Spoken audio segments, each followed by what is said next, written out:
पाकिस्तानमधल्या ट्रान्सजेंडर कार्यकर्ता हिना बलोच यांनी केलेलं एक स्टेटमेंट सध्या जगभरात चर्चेचा विषय ठरते।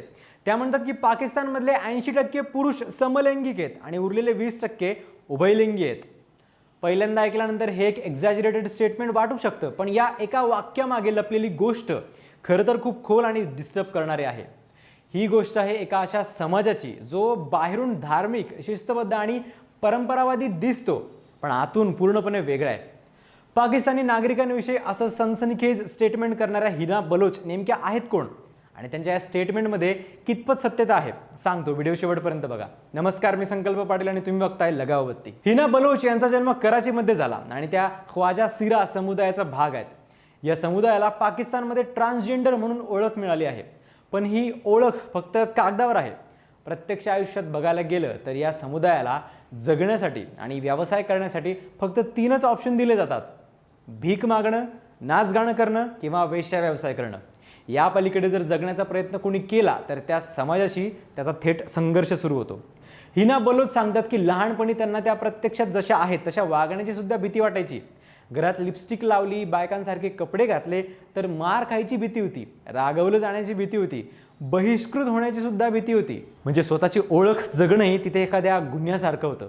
पण ही गोष्ट फक्त हिना यांचीच नाहीये, तर त्या हजारो लोकांची आहे जे आपली खरी ओळख लपवून जगतात किंवा त्यांना तसं जगावं तरी लागतं। हिना यांच्या म्हणण्यानुसार पाकिस्तानमध्ये अनेक लोक दुहेरी आयुष्य जगतायत।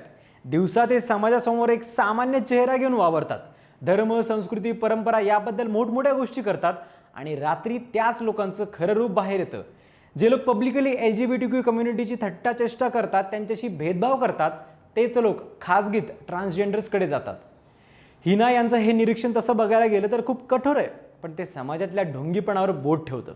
गरज असेल तेव्हा आम्ही चालतो, पण समाजात आम्हाला माणूस म्हणून स्वीकारायची वेळ आली की ते तयार नसतात, अशी त्यांची कैफियत त्या स्पष्टपणे मांडतात। खरं तर याच अनुभवातून त्यांचा तो वादग्रस्त दावा समोर आलाय, पण त्यांनी स्वतः मान्य केलंय की हा आकडा कोणत्याही सर्वेवर आधारित नाहीये, तर त्यांच्या आयुष्यातल्या खऱ्या अनुभवांवर आणि निरीक्षणांवर आधारित आहे। म्हणजे हा दावा फॅक्टपेक्षा जास्त एक मेसेज आहे की पाकिस्तानी समाजात काहीतरी गंभीरपणे लपवलं जात आहे।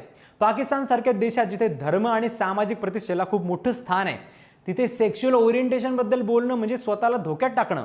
म्हणूनच अनेक लोक शांत राहणं पसंत करतात आणि ही शांतताच सर्वात मोठा फोलपणा ठरते। पण हिना बलोच शांत बसणाऱ्यांपैकी नव्हत्या। त्यांनी आपला आवाज उठवण्याचा निर्णय घेतला।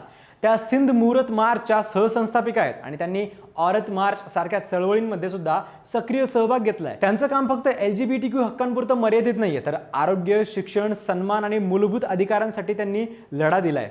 त्यांनी पाकिस्तानी हॉस्पिटल्सवर केस केली कारण ते ट्रान्सजेंडर लोकांना ट्रीटमेंट द्यायला नकार देत होते आणि ती केस जिंकल्या सुद्धा। पण प्रत्येक लढाईची किंमत असते आणि हिना यांना ती किंमत खूप मोठी मोजावी लागली। एका आंदोलनात त्यांनी प्राईड फ्लॅग उंचावला आणि त्यानंतर त्यांच्यावर धमक्यांचा वर्षाव सुरू झाला। ॲसिड हल्ल्याच्या धमक्या, पाठलाग, घराबाहेर संशयास्पद लोक। परिस्थिती इतकी बिघडली की त्यांना लपून राहावं लागलं। त्यांनी पोलिसांकडे जाण्याचाही विचार केला नाही, कारण त्यांना वाटत होतं की तिथेही संरक्षण मिळणार नाही। एका टप्प्यावर त्यांनी असा आरोप केला की त्यांचं किडनॅप करण्यात आलं, त्यांना त्रास देण्यात आला, का तर फक्त एक मेसेज देण्यासाठी की लिमिटमध्ये राहा। पण या सगळ्यानंतरही हिना यांनी हार मानली नाही, उलट त्या आणखी ठाम झाल्या। वाढत्या धोक्यांमुळे शेवटी त्यांना पाकिस्तान सोडावा लागला।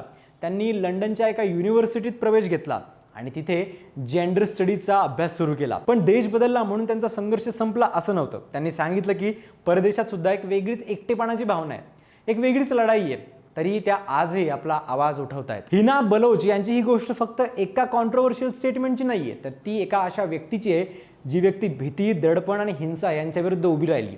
त्यांचा 80% 20% हा दावा कदाचित वादग्रस्त असू शकतो, पण त्यामागचा मुद्दा खूप स्पष्ट आहे की समाजात खूप काही लपवलं जातंय आणि त्या लपवलेल्या गोष्टींचा सामना करण्याची वेळ आली आहे। कधी कधी सत्य हे अस्वस्थ करणारं असतं, पण ते ऐकणं आणि समजून घेणं खूप गरजेचं असतं। काय वाटतं तुम्हाला या विषयावर? कमेंट्समध्ये नक्की सांगा आणि सबस्क्राईब करा लगावबत्ती।